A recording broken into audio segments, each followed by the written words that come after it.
Praise the Lord. हम प्रभु यीशु मसीह के नाम से परमेश्वर का धन्यवाद करेंगे कि प्रभु ने एक बार फिर ये अवसर दिया कि हम परमेश्वर के नाम को और जान पाएँ, परमेश्वर की महिमा कर पाएँ, परमेश्वर से सीख पाएँ। तो आज का जो विषय है वो ये है कि हम बहुत बार परमेश्वर के आगे अपनी भेंटों को लेकर आते हैं। बाइबल कुछ ऐसी बातें हमें बताती हैं कि हमें अगर परमेश्वर के आगे भेंट को लाना है तो किस रीति से वो स्वीकार होगी या नहीं होगी। तो हम आज सीखेंगे केन और आबिल के एग्जाम्पल से कि केन की भेंट क्यों स्वीकार नहीं हुई और आबिल की भेंट क्यों स्वीकार हुई। और उससे पहले मैं आपको ये बताना चाहूँगी क्यों ये जानना ज़रूरी है, क्योंकि परमेश्वर का वचन कहता है जब तुम सत्य को जानोगे तब तुम्हें सत्य वो स्वतंत्र करेगा। तो अब ये सत्य क्या है? अक्सर हमें कैसे लगता है कि हम कुछ करें, हम कुछ परमेश्वर को प्रसन्न करने के लिए करें, क्योंकि लगता है ना अगर हम किसी के लिए कुछ भेंट लेकर जा रहे हैं, किसी के लिए अगर हम अच्छा कुछ दे रहे हैं और ख़ास करके परमेश्वर के लिए अगर हम कुछ दे रहे हैं तो वो स्वीकार होना ज़रूरी है। अगर वो स्वीकार ही नहीं हुई तो ये जाहिर सी बात है कि हमें वो गुस्सा आएगा या हमें वो लगेगा कि अरे क्यों मेरी भेंट स्वीकार नहीं हुई। तो आइए हम पढ़ेंगे उत्पत्ति की पुस्तक 4 अध्याय उसका 3 से 7 वचन। उसमें लिखा हुआ है, कुछ दिनों के पश्चात केन यहोवा के पास भूमि की उपज में से कुछ भेंट ले आया और हाबिल भी अपनी भेड़ बकरियों के कई एक पहलोठे बच्चे भेंट चढ़ाने ले आया और उनकी चर्बी भेंट चढ़ाई। तब यहोवा ने हाबिल और उसकी भेंट को तो ग्रहण किया, परंतु केन और उसकी भेंट को उसने ग्रहण न किया। तब कैन अति क्रोधित हुआ और उसके मुंह पर उदासी छा गई। अब ये वचन हम लोग बहुत बार पढ़ते हैं, जानते हैं, और कई बार ये सवाल भी रहता है और इस पे बहुत अलग अलग तर्क भी होते हैं, अलग अलग इस पे टीचिंग्स भी हैं कि क्यों वो भेंट स्वीकार नहीं हुई। कोई बोलता है उसकी भेंट उत्तम थी। अब हम और आप ये डिसाइड करने वाले कोई नहीं होते हैं कि उसकी भेंट, किसकी भेंट उत्तम थी या किसकी भेंट उत्तम नहीं थी, वो सिर्फ परमेश्वर ही बता सकते हैं। हम पढ़ेंगे आगे भी, लेकिन इससे पहले हम देखेंगे बाइबल में नए नियम में परमेश्वर का वचन हमसे क्या कहता है कि हमारी भेंट अगर जब हम चढ़ाते हैं तो वो परमेश्वर के आगे आने के समय पर हमारा मन कैसा होना चाहिए। हम ये पढ़ेंगे मत्ती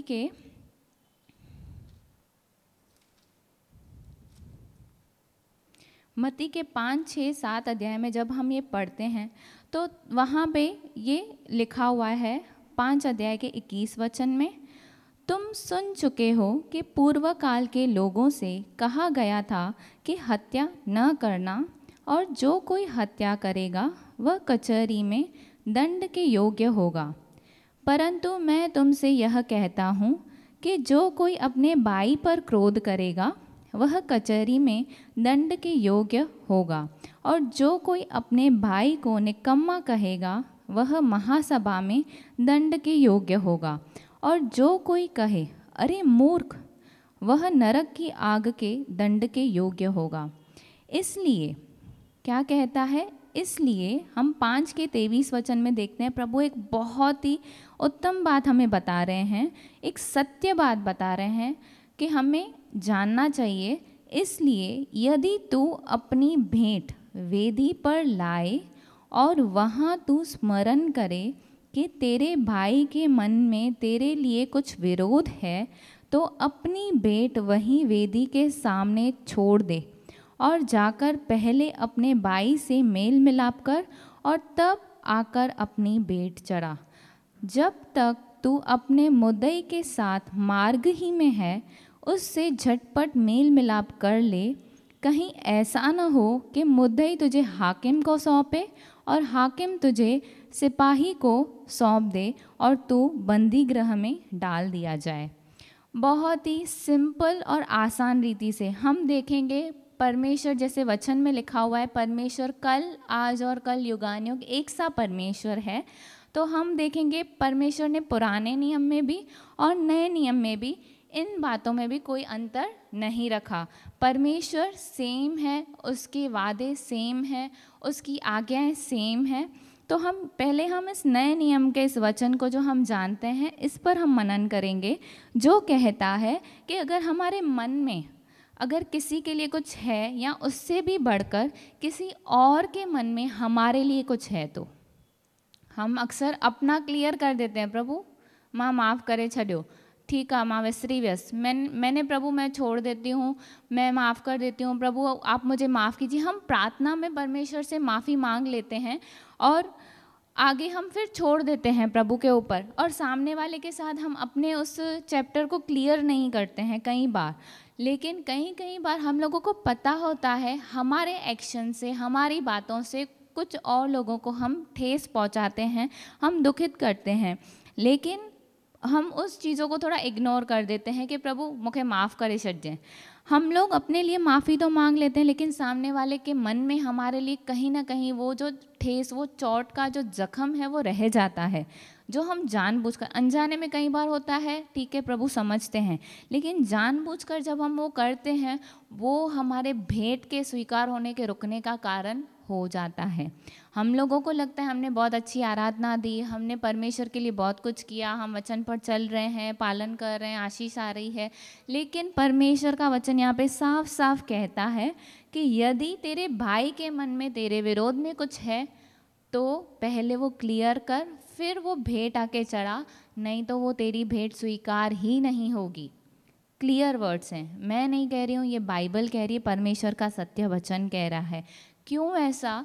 क्योंकि बाइबल इसके ही पहले 2 वचनों में 21 और 22 वचन में क्लियर बताती है कि पहले कहा गया था कि हत्या न करना, कंपैरिजन किससे किया हुआ है? मर्डर के साथ। आज आप और मैं, हम में से कोई किसी का मर्डर तो प्लान क्या, हम लोग सोचेंगे भी नहीं, हमारे मन में ऐसी बात आएगी भी नहीं। लेकिन यहाँ पे कहता है, पहले ये आज्ञा हुआ करती थी कि हत्या न करना, तो तुम्हारे लिए ये लॉ है, कचहरी में दंड के योग्य होगा। लेकिन यहाँ पे कहता है, अगर तू अपने भाई से क्रोध में बात करता है, अननेसेसरीली, या कुछ ऐसी बात है वो ज़्यादा समय तक आप उसको खींच रहे हो, उसके लिए आप बहुत कुछ बोल रहे हो, किसी को आप मूर्ख समझ रहे हो, उसको बोल रहे हो, यहाँ पे क्लियर शब्दों में लिखा हुआ है, वो दंड के योग्य है, और उसकी जो कंपैरिजन की हुई है वो मर्डर के साथ की गई है। तो हमें वो समझना है। तो वो इक्वली अगर हम देखें तो नए नियम में अनुग्रह तो है, लेकिन अनुग्रह हमें इन बातों पर जय पाने में सहायता करता है, जो सिर्फ बाहरी रूप से हमें नहीं बदलता, लेकिन हमारे मन पे वो डायरेक्ट हमें वहाँ पे सिखाता है कि हमारा मन सीधा और साफ होना चाहिए, हमारा जो अकाउंट है सबके साथ क्लियर होना चाहिए। और इसलिए यहाँ पे कहता है, तेरे भाई के मन में तेरे विरोध में कुछ है, तो पहले उस भेंट को छोड़ और उसको क्लियर कर, अपने अकाउंट को क्लियर कर, अपने उस रिश्ते को बना, उसके बाद मेरे पास वो भेंट को लेकर आ, और तब मैं तेरी उस भेंट को स्वीकार करूँगा। अभी कई बार ये चीज़ हमारे लिए थोड़ी मुश्किल हो जाती है, लेकिन परमेश्वर ने हमें एक सहायक दिया है, जो है पवित्र आत्मा। बहुत बार हम लोग जो गुस्सा जता देते हैं वो आसान होता है, माफ़ करना आसान नहीं होता, माफ़ी लेना आसान नहीं होता। जितना झट से हम किसी को कुछ बुरा भला बोल देते हैं, उतना झट से माफ़ी हम लोग नहीं मांग सकते। एक सिर्फ सॉरी शब्द रहता है, जब हम किसी को बुरा बोलते हैं, हमें पता है उससे हमारा रिश्ता ख़राब होगा, लेकिन फिर भी हम जाकर एकदम से बोल्डली जाके करके आते, वनी जेको हूँ तो ॾिसंदासीं, हम लोग देखेंगे जो कर रहे हैं। लेकिन जब रिश्ता बनाने की बात आती है, उस बात को क्लियर करने की बात आती है, तो तब हम बहुत एक सॉरी बोलने के लिए, जितना हम लोगों ने वट से, जितना हम लोगों ने बोल्डनेस के साथ हम लोगों ने रिश्ता ख़राब किया, वहाँ पे कुछ बोला, उतना ही धीमी, उतना ही दीनता के साथ सिंपली जाके हमें सॉरी बोलना रहता है। और वहाँ पे सिर्फ वहाँ पे वो चीज़ बोलनी है कि मैं इस बात के लिए शर्मिंदित हूँ और मैं फिर से ऐसा नहीं करूँगा, या मैंने जो किया उसके लिए आप मुझे माफ़ कीजिए। सिंपल से 2 शब्द के सेंटेंस से ज़्यादा कुछ भी हमें वहाँ पे बटरिंग नहीं करनी पड़ती है। सामने वाला भी समझ जाता है कि ये रिश्ता बनाने आया है, ये अपने मैटर को क्लियर करने आया है, और प्रभु वहाँ पे फेवर भी देते हैं। लेकिन उस 2 सेंटेंसेस को बोलने में बहुत बहुत गट्स लगते हैं, हमारे ईगो को मारना पड़ता है। और सोचो, ऐसा हम करें ही नहीं कि हमें ऐसी नौबत आए, लेकिन अगर हम लोगों ने कर दिया तो इतना भी हम क्षमता रखें कि हम वहाँ पे जाकर वो बात को क्लियर करें, क्योंकि परमेश्वर इस बात से प्रसन्न होते हैं। अगर मैंने वहाँ पे नहीं क्लियर किया और वो भेंट मेरी स्वीकार नहीं हुई, परमेश्वर तो मुझसे प्रेम करता है, लेकिन मैंने खुद अपनी आशीष रोके रखी है।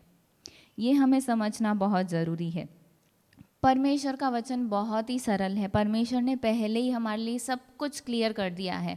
ऐसा मैं आपको बोल सकती हूँ, आप जब क्लियर करने जाएंगे, डेफिनेटली परमेश्वर आपके लिए वहाँ पे सिचुएशंस को इतना फेवरेबल कर देगा, इतना फेवरेबल कर देगा, आप खुद सोचेंगे जितना कठिन मैं समझ रहा था या समझ रही थी उतना कठिन नहीं था, बहुत ही आसान था। क्योंकि परमेश्वर के वचन को जब हम पालन करने के लिए एक कदम भी सोचते हैं, सिर्फ सोचते ही हैं ना, ऑटोमेटिकली परमेश्वर हमारे लिए सारी सिचुएशंस को फेवरेबल कर देते हैं।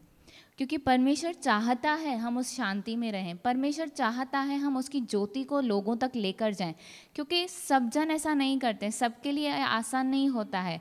ये सिर्फ आप और मैं कर सकते हैं, क्योंकि परमेश्वर का प्रेम आपके और मेरे अंदर है, और इसीलिए हमारे अंदर वो रियलाइजेशन आता है, और इसीलिए हम वो करने की बात सोच सकते हैं।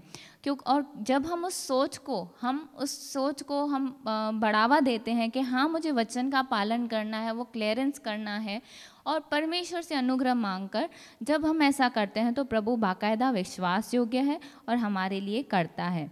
इसी रीति से अभी इसी वचन को लेकर हम उत्पत्ति में देखेंगे कि क्यों कैन की भेंट स्वीकार नहीं की गई। आगे हम वचन पढ़ेंगे 4:6 उत्पत्ति। तब यहोवा ने कैन से कहा, तू क्यों क्रोधित हुआ? परमेश्वर खुद उससे पूछ रहे हैं। और तेरे मुंह पर उदासी क्यों छा गई है? यदि तू भला करे तो क्या तेरी भेंट ग्रहण न की जाएगी? और यदि तू भला न करे तो पाप द्वार पर छिपा रहता है और उसकी लालसा तेरी ओर होगी और तुझे उस पर प्रभुता करनी है। बहुत ही सिंपल रीति से यहाँ पे उसका रीज़न बताया गया है। क्योंकि उसका मन सीधा नहीं था, क्योंकि उसके मन में बैर था अपने भाई के विरुद्ध में, उसके मन में भला नहीं था, इसके लिए उसकी भेंट स्वीकार नहीं की गई। मतलब वो कुछ तो ऐसे एक्शंस करता होगा। आबेल के लिए कुछ भी नहीं लिखा हुआ है। अगर हम आगे भी पढ़ें तो सिर्फ इतना लिखा हुआ है, तब कैन ने अपने भाई हाबिल से कुछ कहा, और जब वे मैदान में थे तब कैन ने अपने भाई हाबिल पर चढ़कर उसे घात किया। तब यहोवा ने कैन से पूछा, तेरा भाई हाबिल कहाँ है? उसने कहा, मालूम नहीं। क्या मैं अपने भाई का रखवाला हूँ? उसने कहा, तूने क्या किया है? तेरे भाई का लहू भूमि से मेरी ओर चिल्ला कर मेरी दोहाई दे रहा है।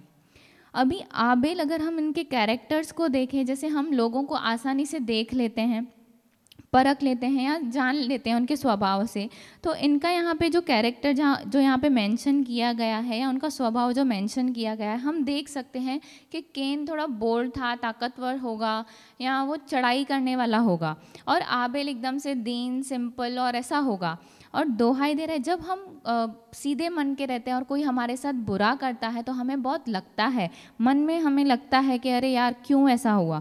उसी रीति से हम देखते हैं, एक बार नहीं, शायद कैन ने काफ़ी ऐसी बार आबेल के विरुद्ध में कुछ किया होगा, और इस बार उसके मन में उतनी वो जलन या उसके लिए क्रोध, या अभी यहाँ पे कुछ कारण नहीं बताया गया है, लेकिन इतना बताया गया है कि उसके मन में उसके भाई के विरुद्ध में कुछ तो था, तभी जाकर वो गुस्सा होकर उसके ऊपर चढ़ाई कर कर उसको मार डालता है, अपने ही भाई को। जो पहले बच्चे उत्पन्न हुए उनके बीच में हम ये बाइबल में पहला मर्डर जो दर्ज किया गया है वो देखते हैं। अभी ये अगर हम मत्ती के वचन से हम लोग कंपेयर करें तो क्यों इसकी जो कंपैरिजन है हत्या के साथ की गई है? क्यों? क्योंकि इसकी जड़ है मन में से उस क्रोध की। जैसे उसमें भी लिखा हुआ था कि अगर तू भाई से क्रोधित हो रहा है या उसे कुछ भला बुरा कह रहा है, मूर्ख कह रहा है, तो तू दंड के योग्य है। क्योंकि यही जो हैं वो कड़वी जड़ें हैं जो धीरे धीरे धीरे कड़वाहट को इतना बढ़ा देती हैं। मतलब बिना कोई वजह के आज हम देखते हैं बाहर इतने सारे क्राइम्स होते हैं, लोगों का थोड़ा सा गुस्सा, थोड़ा सा कड़वाहट इतनी बढ़ जाती है कि वो लोगों की जान तक ले लेते हैं। हम लोग तो ऐसा नहीं करेंगे, लेकिन बाइबल बताती है उसकी जो जड़ है वो उस पाप के दंड के योग्य है। तो हमें उस जड़ पर काम करना है। तो हम लोग देखेंगे यहाँ पे कि कैसे परमेश्वर ने हमें सिखाया मत्ती में, और कैसे केन और आबिल के लिए यहाँ पे लिखा हुआ है कि केन की भेंट क्यों स्वीकार नहीं की गई, क्योंकि परमेश्वर खुद कहते हैं यदि तू भला करे तो क्या तेरी भेंट ग्रहण न की जाएगी। यानी कि वो भला नहीं करता था, उसका आबिल की भेंट के साथ या आबिल के साथ कंपैरिजन नहीं था। परमेश्वर कोई पक्षपाती परमेश्वर नहीं है कि एक की भेंट स्वीकार करे या एक की भेंट स्वीकार ना करे सिर्फ इसलिए कि उसका भेंट देने का तरीका या भेंट की उपज की वजह से। ऐसा बिल्कुल भी नहीं है। यहाँ पे सिंपल रीज़न लिखा हुआ है, यदि तू भला करे। अगर तू भला करेगा तो तेरी भेंट ग्रहण की जाएगी, अगर तू भला न करे तो पाप द्वार पर छिपा रहता है।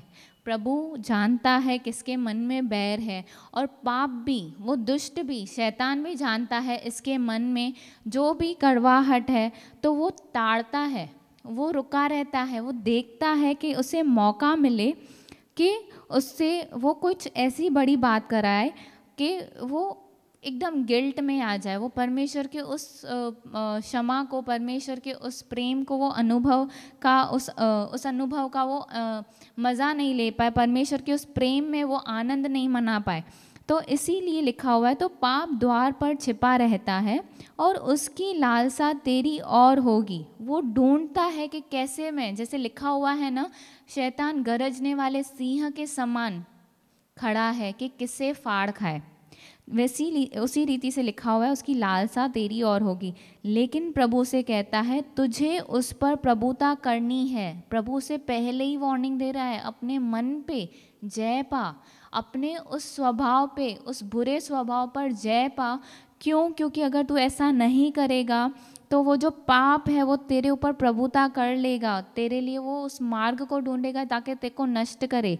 और आगे हम देखते हैं केन उस पर प्रभुता नहीं कर पाता है, पर वो उस बात को नहीं चुनता है और वो जैसे है वैसे ही अपने उस बुरे स्वभाव को कंटिन्यू करता है। और उससे क्या होता है, वो अपने भाई आबेल का मर्डर कर देता है और केन को जगह जगह भटकना पड़ता है क्योंकि उसके ऊपर दंड की आज्ञा आती है।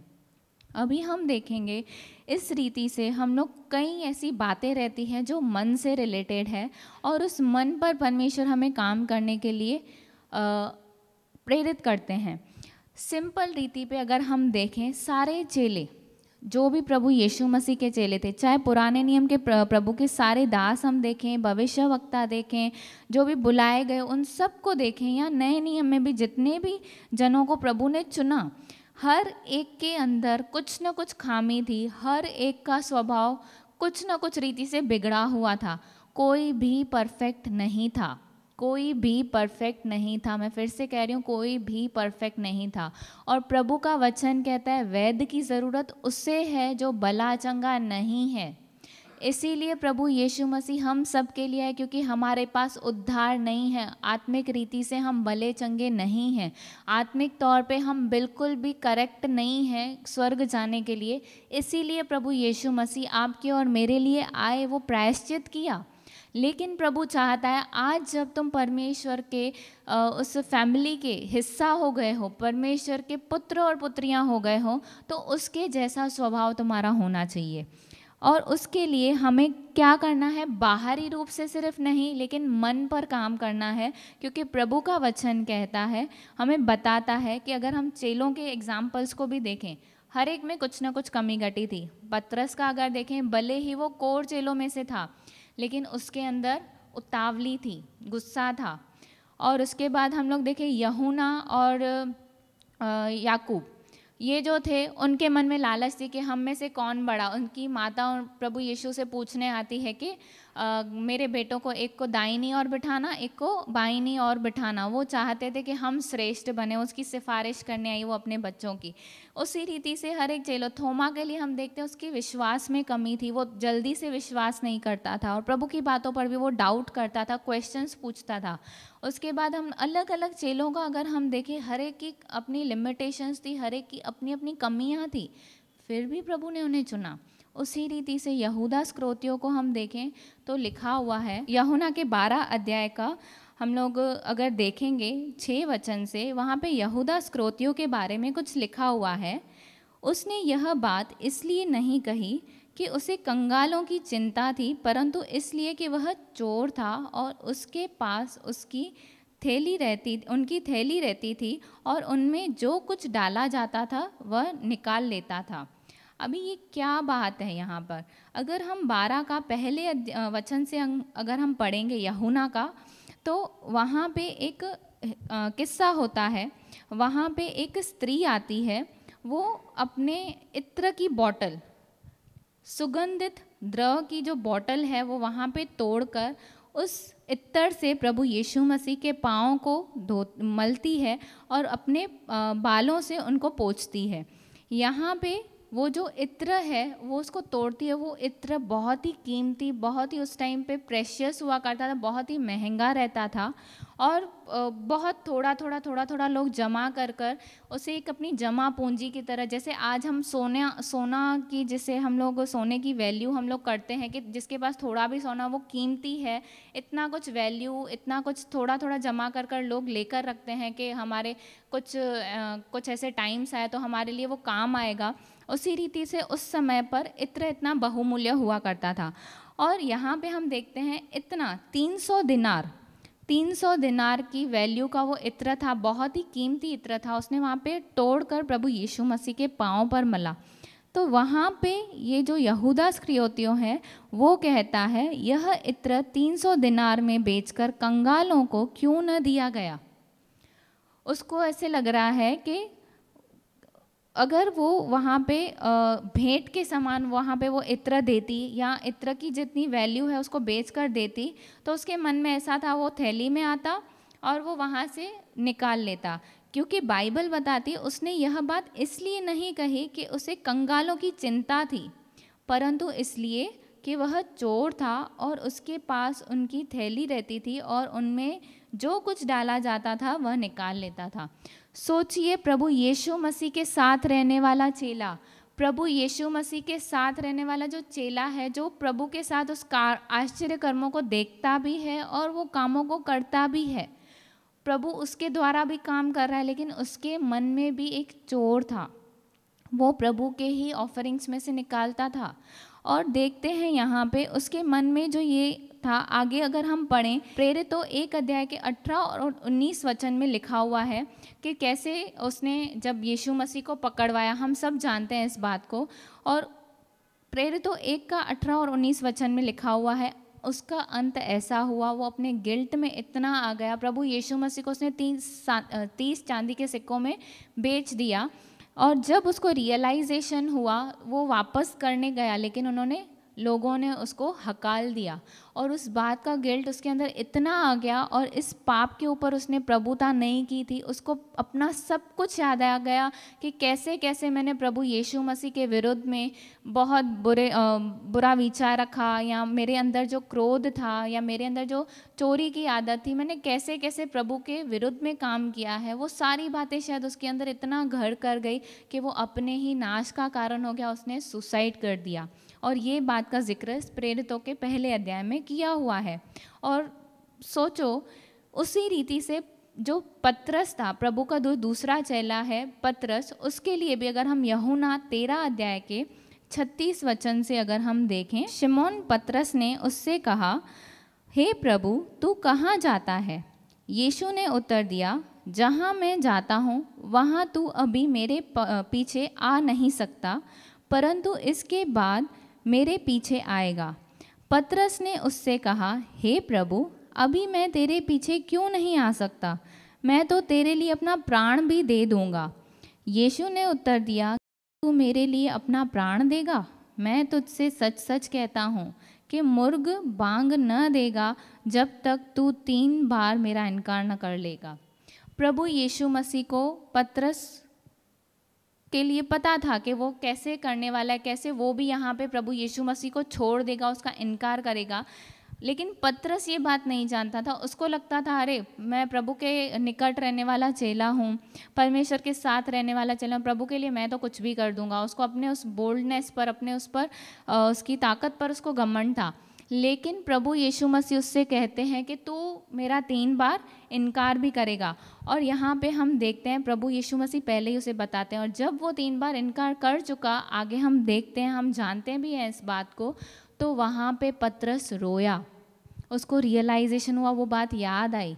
लेकिन उसके अंदर भी वो गिल्ट तो था, लेकिन प्रभु की करुणा पर उससे ज़्यादा भरोसा था। वो वापस लौटा, प्रभु के पास वापस आया। उसके अंदर भी भले ये कमी थी, उसने प्रभु का इनकार किया, उसके अंदर वो डर था, लोगों का डर था उस टाइम पे कि अगर मैंने वहाँ पे स्वीकार कर लिया, जैसे मेरे स्वामी को वो वहाँ पे लेकर जा रहे हैं तो शायद वो मेरा भी नाश कर दें। उसी रीति से पतरस को अपने लिए भी डर आ गया, और यहाँ पे उस डर के कारण उसने प्रभु का इनकार किया। लेकिन हम देखते हैं प्रभु फिर से उसे स्वीकार करते हैं जब वो वापस लौटता है। और अगर हम प्रेरितों के काम की इस पुस्तक में देखें तो वहाँ पे लिखा हुआ है, जब वहाँ पे पेंतेकोस्ट के दिन पर जब वो सारे चेले बैठकर 120 लोग इकट्ठा होकर प्रार्थना करने लगे और पवित्र आत्मा उन पर उतरा, तो पहला पतरस ही था। और सिर्फ वो उतने लोग ही नहीं थे, वहाँ पे अलग अलग देशों से लोग आए हुए थे, क्योंकि वहाँ पे पर्व था और लोग वहाँ पे भेंटों को लेकर आए। लेकिन यहाँ पे पतरस उन सब के बीच में, उन्हीं लोगों के बीच में खड़ा होकर अकेले चेलों के साथ वहाँ पे प्रचार करने लगा प्रभु यीशु मसीह के उद्धार का, प्रभु यीशु मसीह के पुनरुत्थान का, और बिना कोई डर के। और उसने जब ये प्रचार किया, उस टाइम पे 3,000 लोगों ने एक साथ बपतिस्मा लिया। सोचो, इतना प्रबलता के साथ प्रभु ने उसको इस्तेमाल किया। परमेश्वर आपके और मेरे जीवन में इसी रीति से काम करते हैं। आज हमने देखा कि कैसे मन में उस जड़ को हमें पकड़ना है, किस जड़ के कारण हमें फ्रस्ट्रेशन होती है, किस जड़ के कारण हमारे मन में बैर है, किस जड़ के कारण हमारे मन में अगर हम देखें तो कह सकते हैं कि जलन है। उन जड़ों पर हमें काम करना है, और प्रभु ने हमें पवित्र आत्मा दिया है जो हमारी सहायता करता है। और लिखा हुआ है पवित्र आत्मा के जो फल हैं वो हैं प्रेम, आनंद, शांति, धीरज, कृपा, भलाई, विश्वास, नम्रता, संयम। ये फल हैं। हमें सिर्फ पवित्र आत्मा को अपने जीवन में अलाउ करना है, और ये सारी कैरेक्टर्स खुद ही हमारे अंदर से उत्पन्न होना शुरू हो जाएंगे। हमें सिर्फ प्रभु को अपने जीवन में काम करने देना है। और जैसे ही हमने उन जड़ों पर काम किया, अगर हम फेल होते भी हैं, लौटना है प्रभु के पास, और प्रभु हमें उसी रीति से स्वीकार करेगा। जैसे उड़ाऊ पुत्र था, उसने तो अपना वो रिश्ता खराब करके अपनी वो संपत्ति लेकर चला गया, लेकिन उसका पिता बाहें खोलकर उसके लिए उसको वेलकम किया, उसके पास खुद दौड़ा गया। जब वो गेट पर वापस लौटा, उसका पिता हर दिन उस आशा के साथ रहता था कि आज मेरा शायद बेटा लौट कर आएगा। उस पुत्र को शायद मन में ये विश्वास नहीं था कि मेरा पिता मुझे फिर स्वीकार कर पाए या नहीं कर पाए, क्योंकि उस मन में वो ये सोच कर आ रहा है कि मैं अपने पिता से माफ़ी मांगूंगा और उससे कहूँगा मुझे एक नौकर के समान रखे। इतना उसके अंदर वो गिल्ट था, उसके अंदर ये था। लेकिन एक अच्छी बात वो करता है, वो पिता के पास लौटता है। लेकिन जब वो लौटता है, वो देखता है कि पिता उससे कितना प्रेम करता है। पिता उसके लिए उतावली के साथ, एक इंतज़ार के साथ खड़ा था। आज भी प्रभु यीशु मसीह आपके और मेरे लिए एक इंतज़ार के साथ खड़ा है। अगर आज हमारे मन में भी कुछ भी ऐसी बात है जिसके कारण हमारी भेंट रुकी हुई है स्वीकार होने से, जिसकी वजह से हमारी आशीष रुकी हुई है, प्रभु ने अनुग्रह दे दिया है। हम उस अनुग्रह को काम में लाएं, प्रभु के उस प्रेम को काम में लाएं, उस गिल्ट में ना रहें, क्योंकि हमारी ताकत ही प्रभु के साथ रहकर उस पर प्रभुता करने की है। आज हम इस वचन के लिए प्रभु को धन्यवाद करेंगे, और जैसे हमने देखा, प्रार्थना करेंगे, प्रभु से सामर्थ मांगेंगे कि प्रभु हमारी सहायता करें, ताकि हम अपनी उन छोटी छोटी बातों के लिए उन पर जय पाएँ। क्योंकि एक एग्जाम्पल के तौर पे, जैसे प्रभु यीशु मसीह आएंगे तो हम उठा लिए जाएंगे। अभी जब हम उठा लिए जा रहे हैं, तो जैसे एक मैग्नेट रहता है, एक चकमक रहता है, और यहाँ पे मैंने सोचो बहुत सारी अलग अलग चीज़ें रखी हुई हैं, तो उससे कौन सी चीज़ चिपकेगी? ये जाहिर सी बात है, जो लोखंड की चीज़ रहेगी वो ही उसके ऊपर अट्रैक्ट होगी। लेकिन अगर इस टेबल पर मैंने उस कील को यहाँ पे घुसा कर रखा है, उसको पूरा अंदर तक मैंने उसको यहाँ पे टोच के रखा है, तो कितना भी मैं मैग्नेट को ऊपर से घुमाऊं वो वहाँ से निकल नहीं पाएगा। उसी रीति से प्रभु जब आएंगे, हमारे अंदर वो पवित्र आत्मा है जो हमें वहाँ पे ट्रांसफॉर्म करके लेकर जाएगा, लेकिन हम उस पवित्र आत्मा की आवाज़ को नहीं सुनते और इस संसार की बातों में अभी भी लगे हुए हैं, तो हमारा उद्धार रुक सकता है। उसके ज़िम्मेदार आप और मैं खुद होंगे। क्यों हमें उस बातों में अटकना है? आइए हम प्रार्थना करें और प्रभु से सामर्थ को मांगें। प्यारे खुदावन, हम प्रभु यीशु मसीह के पवित्र नाम में आपके पास आते हैं पिता। धन्यवाद करते हैं प्रभु आपके वचन के लिए, प्रभु आपकी उस उत्तम बातों के लिए पिता, क्योंकि आपका वचन कहता है प्रभु आपका लहू आबेल के लहू से भी उत्तम बातें करता है पिता। आबेल ने पिता परमेश्वर उसके लिए दुहाई दी, एक उस रिवेंज के लिए पिता परमेश्वर, एक उस रिवेंज के लिए या उस पिता परमेश्वर उस न्याय के लिए उसने पुकार लगाई। लेकिन प्रभु आपका जो लहू है वो हमारे लिए माफ़ी की पुकार लगाता है पिता। पिता वो उत्तम है प्रभु, हमें भी वैसा स्वभाव वो सिखाइए प्रभु।